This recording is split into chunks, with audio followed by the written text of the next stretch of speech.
fireman and one-time chairmaker from the Lower East Side. There had never been anyone quite like William M. Tweed. Over 6 feet tall and nearly 300 pounds, he was surprisingly nimble and graceful on his feet.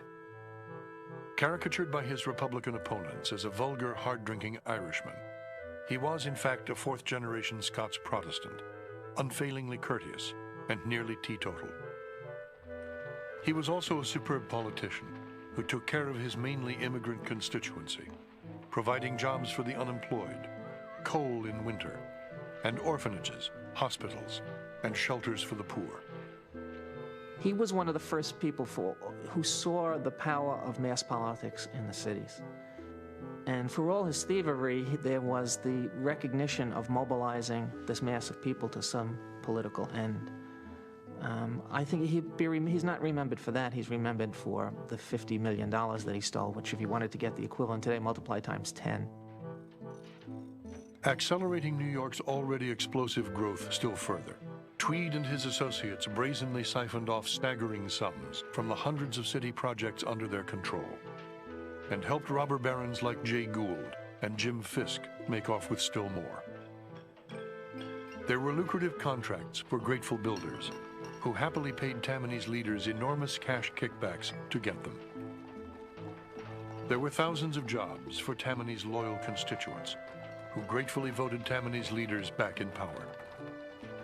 New York's upper classes, meanwhile, professed to be appalled, but quietly looked the other way as real estate values in the city skyrocketed.